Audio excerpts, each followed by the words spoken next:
Video tonight showing the moment Las Vegas police arrested Dwayne Keefe Davis. He's the known gang member taken into custody last week for the shooting death of rapper Tupac Shakur. P. Diddy Combs has been arrested and indicted on federal charges. The disgraced music icon has faced startling allegations for months. He was going to go drink, smoke some weed, and he happened to be hanging out the window. He's hanging out the window like he was in a parade.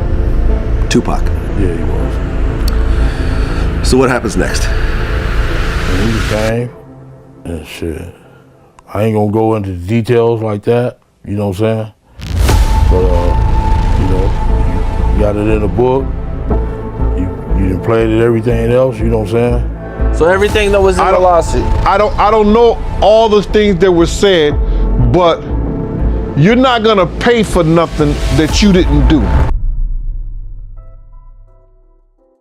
He-Man got wrapped up in a grand jury indictment in New York after Cassie dropped some serious claims last year. We're talking sex trafficking, abuse, drugs, the whole messy kit. The feds ain't playing. They hit up his LA and Miami spots, and now Diddy's in court trying to clear his name. And there is talk that Keefe D gave him up to the feds on a silver plate.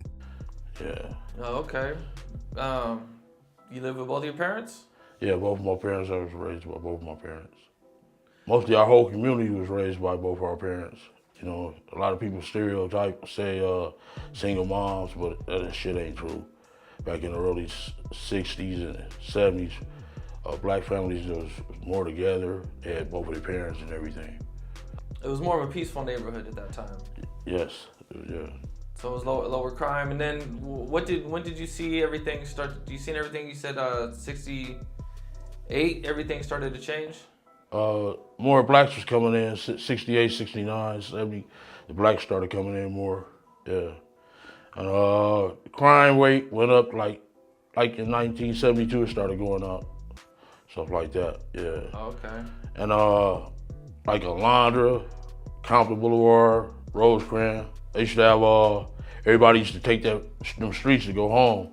Once the crime rate went up, shit, people started jacking them people on the Alondra, so they built the 91 freeway from like 73, so to get all the people up out of there quicker. Oh, okay. Yeah. Did you have any brothers and sisters? Yeah, I got 5 brothers and 6 sisters. How old were you when you started to get involved in the streets? About 12 to 13 years old. Yeah. Okay. 12 to 13. Okay, so your hood started around 1971? Yeah, 71. And it was called the Us Boys. Us Boys started before 71. Us Boys started like 69, 70. Then they turned into Southside about 71, half of 71, 72. In between 71 and 72. Don't remember that far back. Okay. And what made the change? How come you guys changed? I don't know. You got to ask my older homies, man. I was a kid, you know what I'm saying? Yeah. You know. But I got in about when I was like 7th grade, 8th grade. Got in, yeah. You got jumped in? No. No? No, my family big, man. Oh, we started Southside. Or, you know, our street started Southside, really. Oh, Birds Lane, yeah, it's called Birds Lane. It really started Southside. Oh, your brothers were from, so your whole family, a lot of your family was from there? No, just my 3 older brothers. Oh, okay. And all my homeboys that was on my street, like Dennis Johnson. He played for the Boston Celtics, all his brothers. He had like 17 brothers. And he lived on our street too. Dennis Johnson, a redhead kid, played for the Boston Celtics back in the days with Larry Bird and them. Yeah. Oh, shit. Yeah, he from our street. Oh, okay. And we had And you were playing football? Yeah, I played football from like 1971 till I got into high school. Oh, okay. Yeah. So that's where you first met Suge? Yeah, I met Suge, and when I was on the midgets, he played on the midgets with me. His dad and them and his uncles were our coach, football coach and stuff. He was the center, and I played running back and stuff. His cousins, Ronald and Donald, one of them played quarterback, and the other one played tight end. Yeah. Oh, okay. You used to go hang at their house and everything? You know, after the games, you know, we win the games, we'd go over there and have hot dogs, chips, you know, back in the days. Right. Hot dog chips and the little fruit punch thing, where you throw the little ice cream in the fruit punch. That's a black thing back in the days. Yeah, we used to do that, go swimming at their house after we win and shit, yeah. What was going on at 12 years old that made you want to be a part of a gang? No, it's just like our neighborhood is like a family, man. So, you know, there ain't no way around it, dude. So it was like you just grew up and that was just like what you seen? Yeah, it's all fam. Okay. Yeah. And what was going on around that time? Was there a lot of fights? Was there still shootings? No, it was mostly fights and stuff like that. Yeah. Okay. Well, what time did the shooting start? About maybe like 78, 79. Started really getting bad. Okay. Is there any particular situation that stands out that you go, okay, that's when things really started to get there? The click? Not really. It was just, you know, it was money getting over there. We was getting money and shit. You know, that's just part of our community, you know. Yeah. But everybody wasn't just getting in the game, you know. You had to beat somebody, you know. Yeah. Okay. All right. Yeah. How did you get into the dope game? Shit.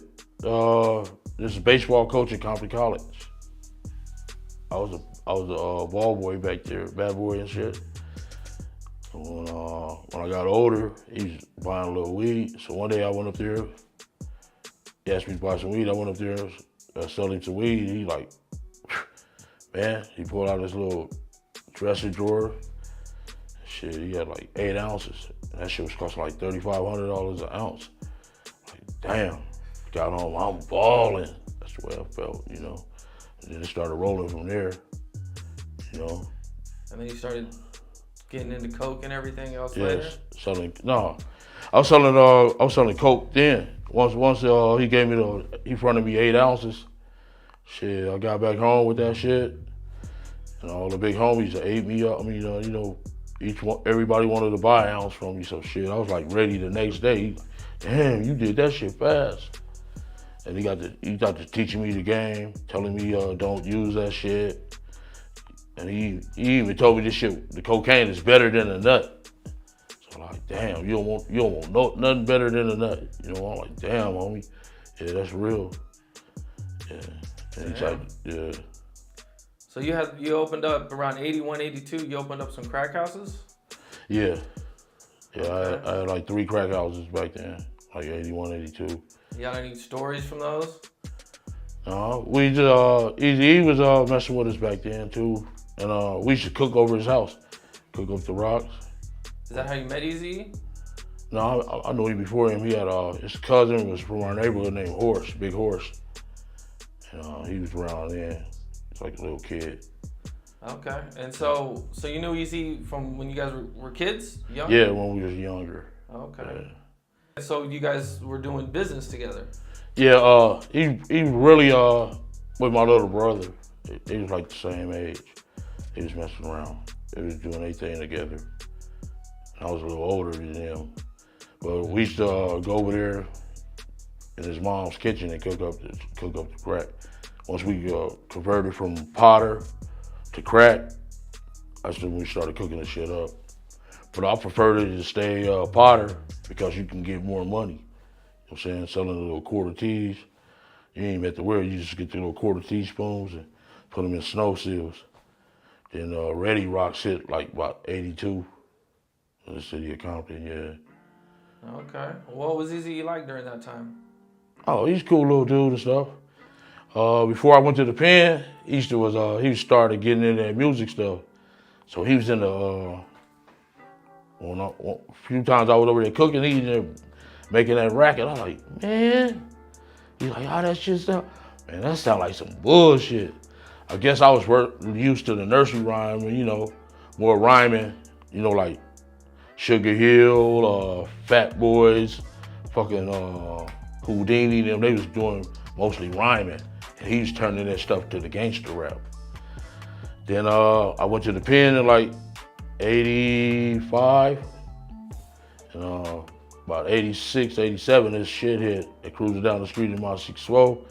I didn't even know that was easy. I had been listening. This man that you were seeing now is the dude who pulled the trigger on Tupac's. Later that day, Diddy gave him $1 million in cash. Listen to the cassette tape, you know what I'm saying? Listen to that, like, damn. So one of the homies came up there and said, man, man, what Eric Wright doing? He like, man, you heard that song, Cruising Down the Street? I said, man, that's easy. He called himself easy. I'm like, damn. Blew up. You surprised, and what was your initial thoughts when you first seen the lawsuit filed? When the lawsuit was filed, my initial thoughts on that whole thing is that it was based on because she has some celebrity status. You know, I've gotten calls from 2 different women who told me that they were trying to press charges against Puff and wanted to come on my platform and tell the people what he done to them. And they said they couldn't get lawyers to take it. Now you got lawyers willing to take anything anybody has to say. Our justice system is messed up, brother, because if you ask those ladies who are coming out now, they probably tried to get a lawyer to take it long time ago, but they wouldn't because of the powers that be. Now that Puff is losing that power, lawyers are willing to go to court and try to get money from him, from their clients and what people are saying he did to them. Do you believe everything that she said? Do you think it's all accurate? I believe what he paid for. What do you mean by what he paid for? Oh, you mean the 30? Okay, you talk about the settlement that happened the next day. Right. So everything that was in the lawsuit. I don't know all the things that were said, but you're not gonna pay for nothing that you didn't do. So whatever he paid for in that lawsuit, I believe. You know, in the paperwork, it says that he was addicted to painkillers and ecstasy. Have you ever seen anything like that, or when you were around him? I knew he was addicted to painkillers, because after that that incident with Kim, he used to have this little white guy he used to meet, or he would have the drivers go get the pills that he was addicted to from this little white guy who was selling him them opioids. Why do you think it took so long for people to come out and say something? Like I said before, I don't think it took so long. It took somebody with celebrity status who had a legal team that was willing to go to war for her in order to get some justice for her in a compensation matter in a civil suit. I believe there is a lot of guys, a lot of people in that industry that have done things, and people can't get lawyers to go to bat for them. Yeah, there's been a long list of other celebrities since this happened that it came out, and a lot of other celebrities started to get sued. You know, what do you think about that list? And, you know, is there anything there that you've heard about? Well, I've heard about a couple of things, but you got to realize is that it's what they can prove. You know, like with this Weinstein thing, you know, Weinstein, just take Jimmy Iovine for example. Jimmy Iovine got a lawsuit, but you don't see it on the news. Why? Why you don't see it on the news? People have been coming out saying things that he said that he did to them, but because his publicists and the people that be is not allowing that to go down on him. Puff did some things to some powerful people that they're calling in their friends and everything, and everybody's taking their hands off of him. So now Diddy's image is done for good to be real, but let's keep it honest here. You'll never know. He's no longer the altar boy, and he's not in their club anymore. Did you hear him on Jimmy Kimmel? He said, yo, I thought we was friends. Jimmy Kimmel knew he wasn't supposed to ask Puff anything about me, but he's not part of the boys club anymore. Fuck, man, my nigga, yeah. Shit, I was proud of him when I got out of it. He was on, you know, shit like that. Yeah, he was on like a motherfucker. One day he was sitting in front of my house. I was in that same 6'4", playing that No Vaseline. Like, damn, I didn't want to do my boy like, you know what I'm saying? Like, damn, he like, damn, dog. Like, yeah. He was a good kid too, man. A good dude, man. And they didn't, that Compton, they didn't give him no justice in that shit, straight out of Compton. That was bullshit. Yeah. That was bullshit. How he was broke. Okay, and they didn't, Suge didn't do no bullshit like that or nothing like that. We was, man, ate Suge ass up over there. You know what I'm saying? So you went to prison from 85 to 89, right? Yeah. What did you go to prison for? I got jumped jumped at a liquor store? Yeah, and I got jumped at the liquor store, and dudes that fucked me up really bad. What happened? They were trying to get in your door, or what was the story with that? I was coming out the motherfucking liquor store, and I didn't even know what was up because I had lived in Long Beach, and we had got into it the night before. So I was getting in the car. And the dudes came in, they was like 8 deep. Like, damn. And somehow they got my other side of the door open and they got me, rushed me, fucked me up real bad. Hit me in the head with a pole and shit. Fucked me up, broke my little chin. So I went to my house, got my shit, my machine gun, and my 9mm. I put my 9 back here in my back and went out, jumped in my Camaro, went around there, shot up dude's house. And once I hit the corner, once I finished shooting up his house, I hit the corner, his brother was right there. I jumped out on his ass. And by then, my homies had followed me around there. It was like, what the fuck up? I didn't tell them shit, I just jumped it. But once I got out the car, I seen his brother, got on his ass and fucked him over.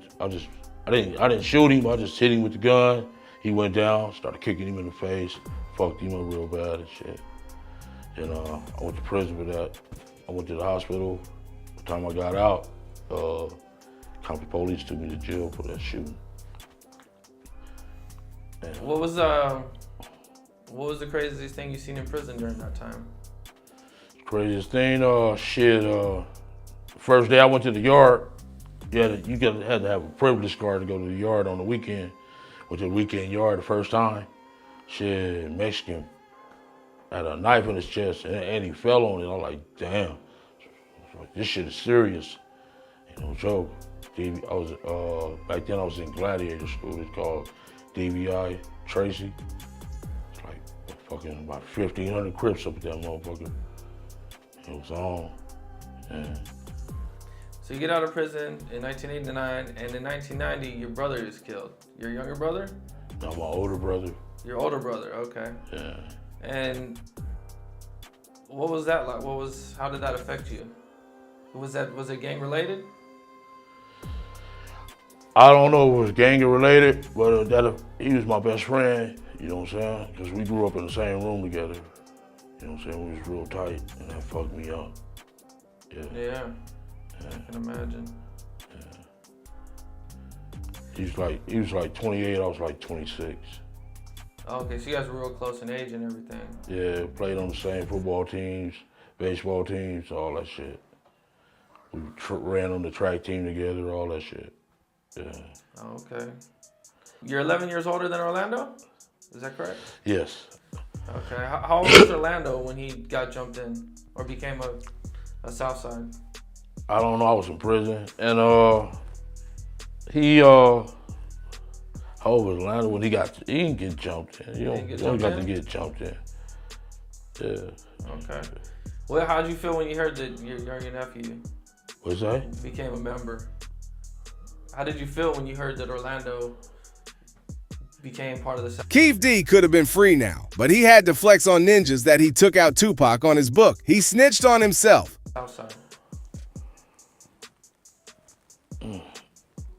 How did I feel? Yeah. I don't know. I prefer to just talk about me, you know what I'm saying? I prefer to talk about my situation and what I went through and stuff like that, you know?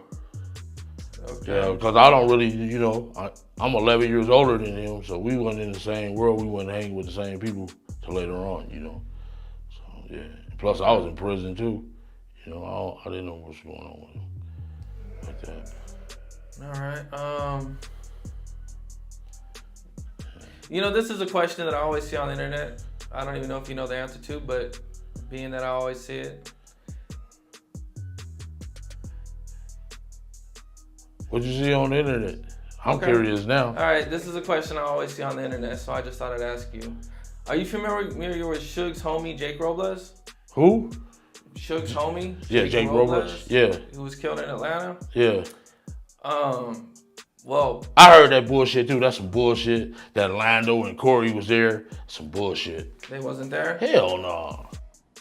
A question that I see on the internet a lot is people always wonder, was Orlando there when Jake Robles got killed?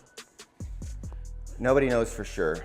According to the best witness in the case, which was the off-duty deputy sheriff who was moonlighting as a security guard there, it was one of the guys that broke up the melee between Suge and Puffy's people.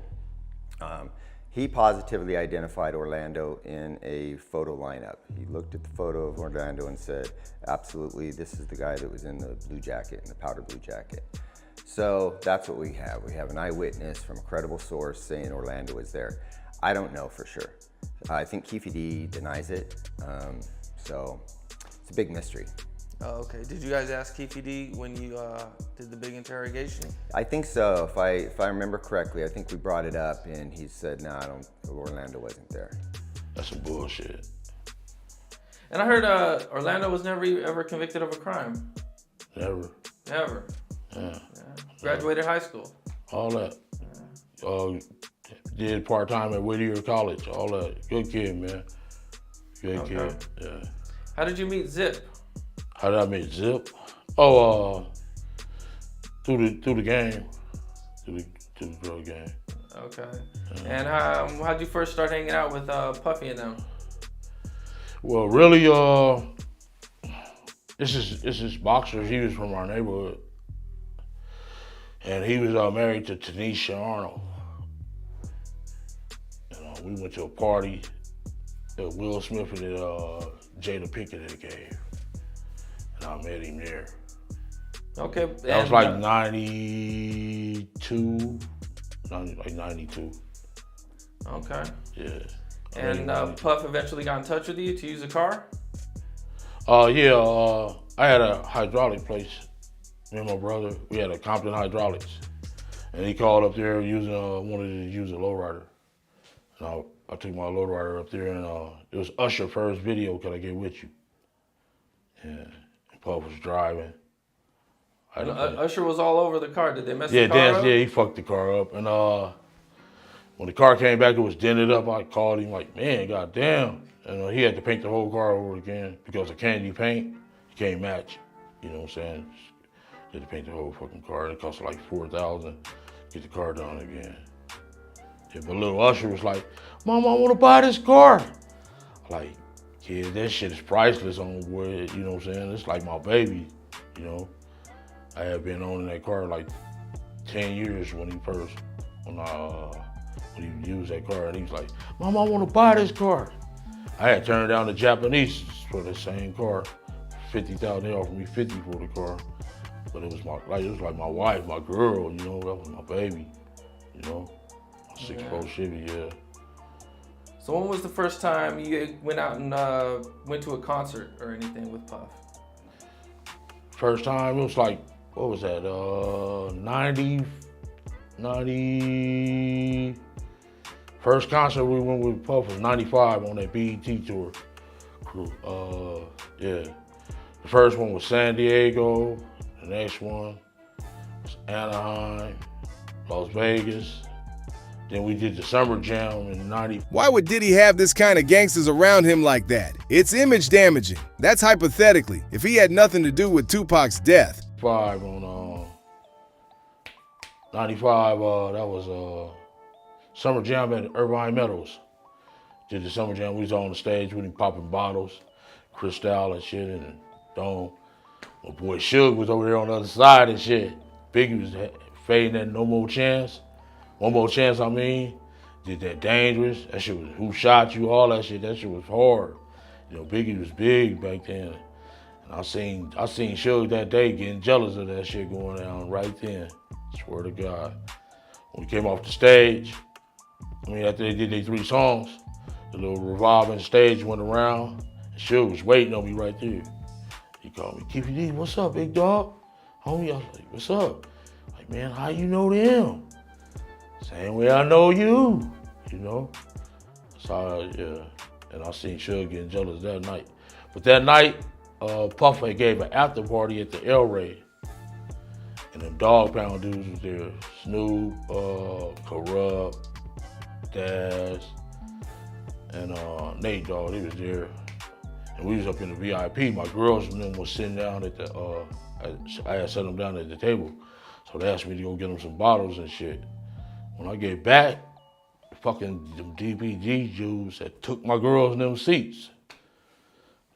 Oh man, I went in on their ass. I'm like, motherfucker, I don't know who y'all punk ass think y'all are. Get y'all ass up, you know? Like, okay, big homie, okay. Like, yeah, they tried to take my girl's seats up in the VIP that night. Couldn't believe that bullshit. The Source Awards happened and Suge, makes those comments. And then after that, Zip was in town and Puff called and asked if it was cool to come out. For a show or something? No, that's after the Jake Robles shit. He had, that's when he did that BET tour. He called and asked, is it cool to come out? I'm like, man, just give me 50 tickets. We'll be at every concert. Can you take me through the incident of Suge making Puffy's friend drink the piss? Again, that was something that was reported, kind of urban legend. We know for sure an assault took place with Mark Anthony Bell at the Christmas party. And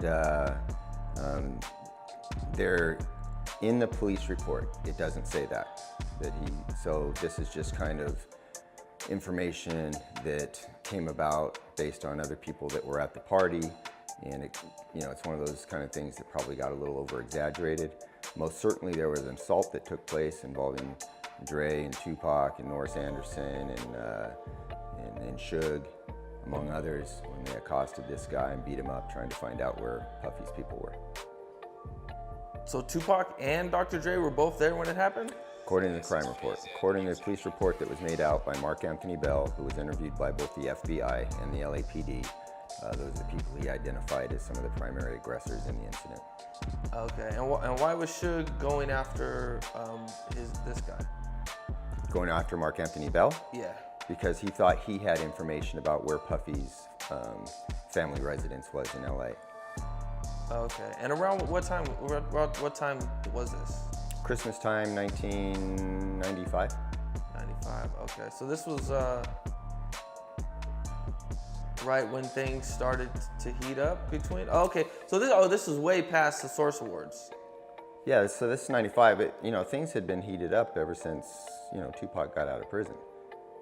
Things had always been hot. And after Jake Robles got shot and killed in Atlanta, things were even worse.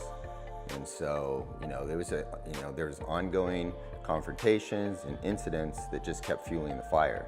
And that was just another one of them. Did you ever go to any death row parties? Yeah, I went to a few death row parties. Okay. Okay, that one on Halloween, when DJ Quick got into it with that dude from Rolling 60s. I was at that party. Then he gave a video shoot with 69 girls. He invited me out there, and all the little Compton police was down there. There was right wage security. It was Little Reggie, Reynolds, and we all got all our cars. It was maybe 18 of us. got out of their cars, and they like, I don't know why y'all come out here, you motherfuckers ain't getting in. So it was this broad that I knew from Compton. I like tell Suge to come down there. He came down the hill. Nigga, I mean, he had a badass house too. I ain't gonna lie, that motherfucker was fly. So he came down the hill, and he like, KBD, who all with you? I was like, man, all of us. He like, all y'all? Like, yeah, he like, let them all in. And I walked by the police like, yeah, fuck y'all, bitch. You know, yeah. How was the party? Oh, it was nice. It was nice. It was pretty cool. It was pretty cool.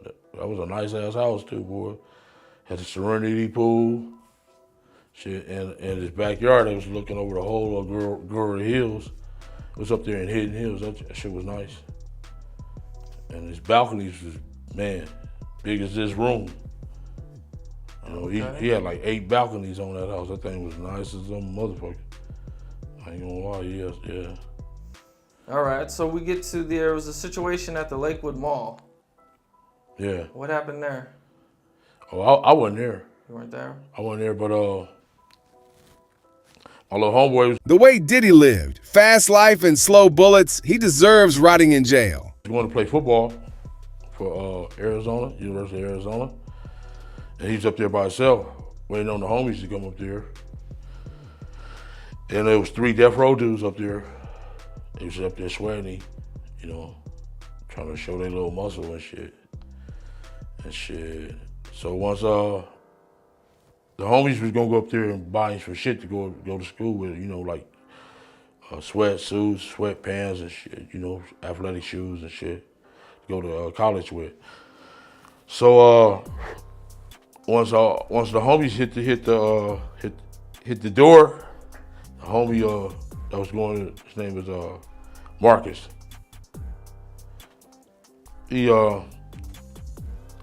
He's still on the dude and snatched his chain, knocked dude all through the shoe rack and shit. Fucked him up. Keefe D had said some guy named Marcus took Trayvon's chain. Probably Marcus Hunter. Okay, and so it wasn't Orlando that actually took. Did the chain actually get taken? Like, did they leave the store with the chain?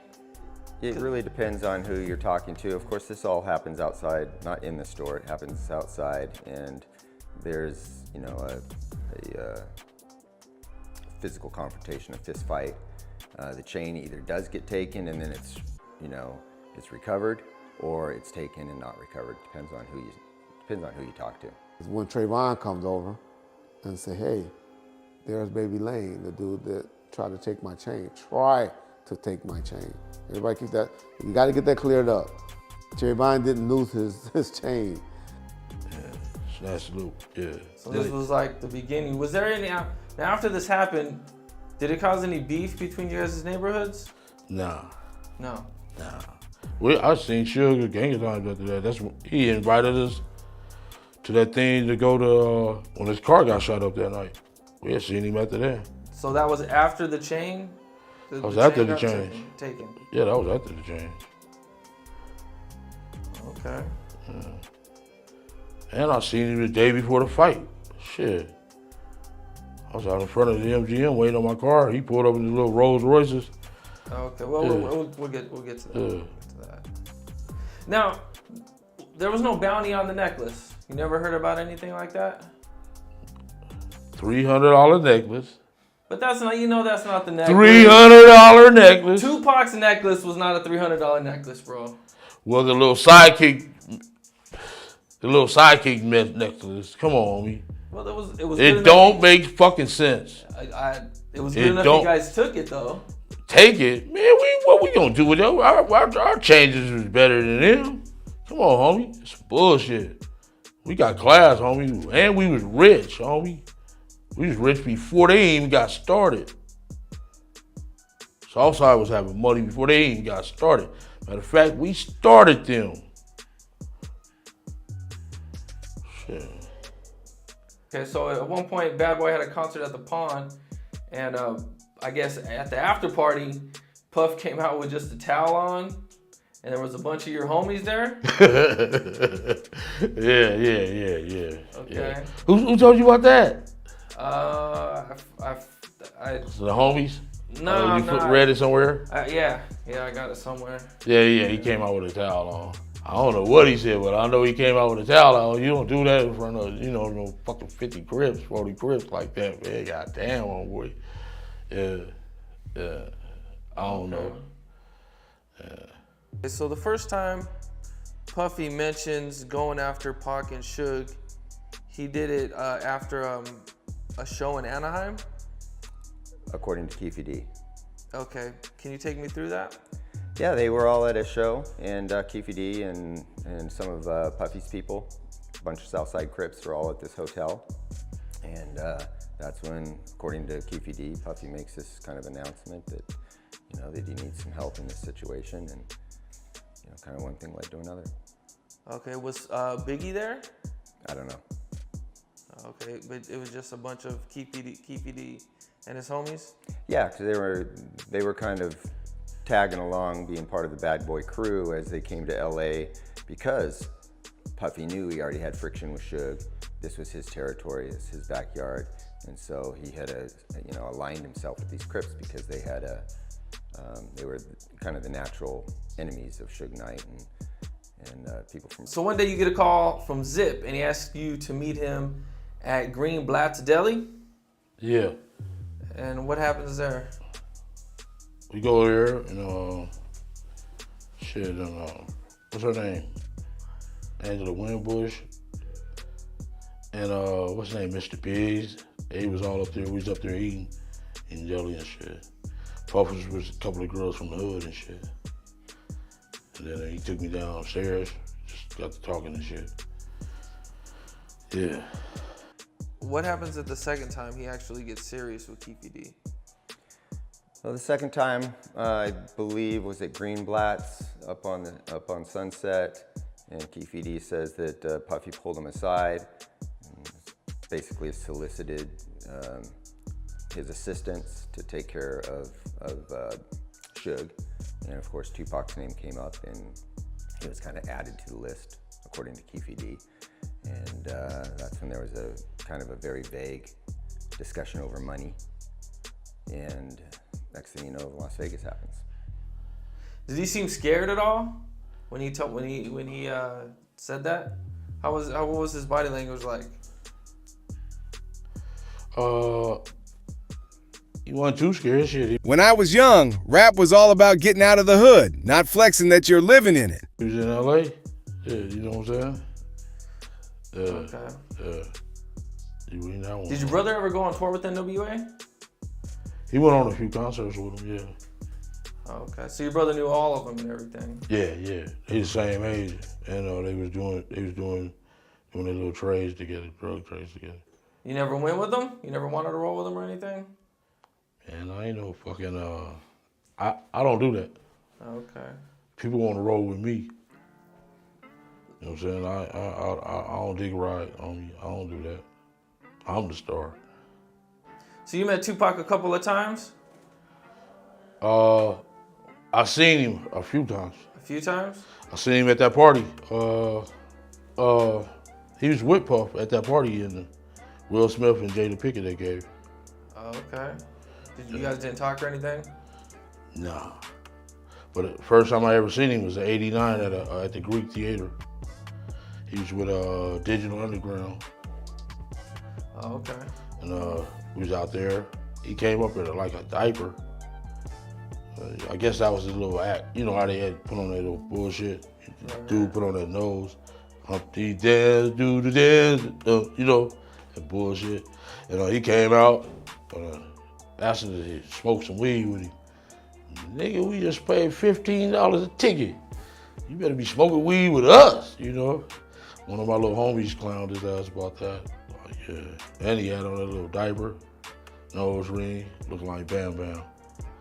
Then the next time we seen him was at, he was at the House of Blues. And that's when he had that song, Compton and Long Beach. Long Beach Rosecrans. So what was that? How was that a diss towards Southside? How was that a diss towards Southside? Yeah. That's what you said in the book, that you thought it was a shot at you guys. Yeah, we you know, we just asked him what's that about, and then dude Edie or Big Psych, one of them two, they like one of them outlaw dudes. He was with him. He like, man, he just rapping. Somebody wrote that for him. You all right? Did you think Tupac was dissing you guys with that? Nah. No. Nah. All right. Well, Yeah, but that hit him up. You thought he was talking about you guys at the end? Yeah. Where he was like, anybody wants to be down with Bad Boy? Yeah, whatever. Yeah, that's what. And fuck you too. Yeah. But yeah, then I seen him on Sunset. We was just like maybe like July '96. We was at the same club, House of Blues, and Suge and him pulled up in the Rolls Royces, asked us to go to asked us what we was doing. Like, shit, this shit's over. He like, let's go up to Paradise. That's what Suge said. KBD, let's go up to Paradise. Everything on me. Shit, we all jumped in our cars, followed him up there. Once we hit Hyatt in Santa Monica, somebody shot his Rolls Royce up. It was outside this club called Paradise. It was across the street. Anybody know Club Paradise? It was a gas station right across the street from the club. We were standing at the gas station in a group of about 6 or 7 people, and these are some of the craziest dudes I ever known. These two dudes just walk right in, and usually when you got 6 or 7 dudes standing around in a circle, what you do? Walk around it. These two motherfuckers walk right through us, through the crowd, and turn around, and they started shooting. Once they got a few things, so we looking at them, like, what's wrong with these crazy motherfuckers? Now I'm on them, like, I'm stepping back. I'm figuring they about to do something, which they did. And those niggas took it, as they walked past the crowd, they turned around and shot. None of us got hit. Well, a dude named Diamond that hung around with this dude that Suge used to hang around named Big West got shot in the leg. But they take off and run. My ass take off chasing them, popping rounds at these motherfuckers as they running. Suge jumps in the Rolls Royce, because Suge jumped and Buntry and Neckbone behind me. And they run somewhere and run in an alley. And the whole time I'm just firing at these niggas. And Buntry and Neckbone right behind me. Pow, they firing. Suge crazy ass in the Rolls Royce. I mean, this is a big old Rolls Royce. Come down that aisle, driving crazy, come down the alley. Driving real crazy and shit. And he, because I guess by then he done got to his stash and all that. And he jumping out of the car with his guns and stuff. And so that's what happened.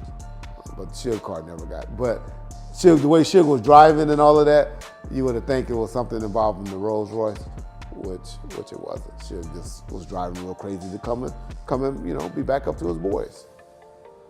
And shit, like damn, like fuck, man, it was fucked up for him that night. His little red, he had a red Golf, that thing was laying in the street and everything. Somebody tried to get him that night. Yeah, like damn. Sunset was ours before they wasn't even started. Yeah. Okay. Yeah. I heard that dude Bootsy call me a rat. And I don't sit well with me. Bitch, you don't even know me. You be calling me no motherfucking rat, bitch. You little fucking rashy ass dude. I don't like that. You don't know me, bitch. And you don't know no fucking Freeway. And you act like you fucking, what's her name, best friend. You Tupac friend. You was a fucking kid, dude. Stay in your place, bitch. Yeah. Rashy ass, you monkey looking ass dude. You ain't no fucking gangster. You calling nobody no fucking rat, bitch. All right, so at this point, you guys are getting ready to go to the Tyson fight. Yeah. Okay, and you go to your homeboy, and you also hear the Suge bought 100 tickets for the fight, and you guys leave on a Thursday. Yeah. Okay. Yeah. Did you guys meet up with anybody or anything? Oh shit, no. We just got our rooms, kicked it every day. Seen the dude the day before the fight, on that Friday. Okay. What was the fight like? You guys went to the fight that night? You guys were sitting separate? Like I say, the day before the fight, the Friday, I'm out there waiting. We out there waiting on our cars.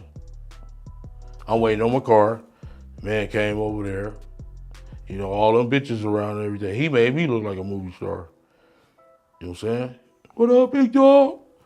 And people like, he got to be somebody. That's why I didn't understand the next night, you know, want to put tips on my nephew. Goddamn, homie.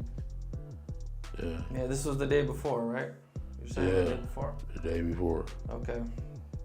So take me through the night of the fight.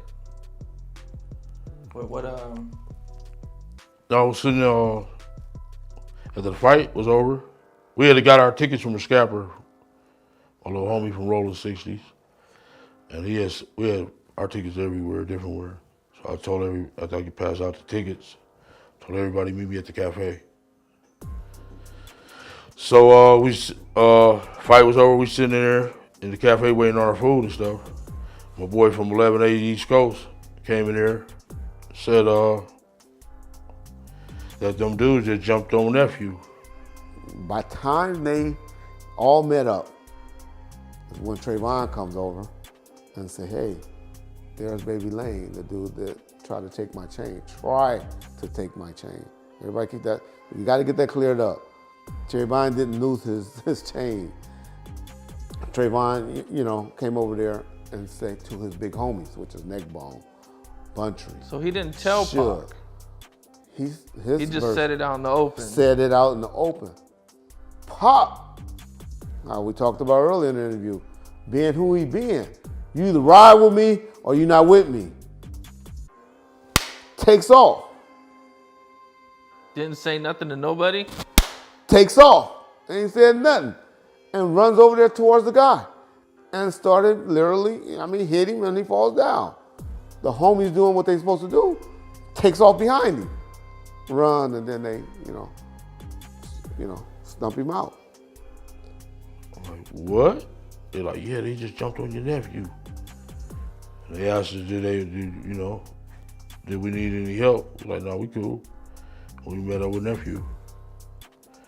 And like, them dudes just jumped on me and shit. Yeah.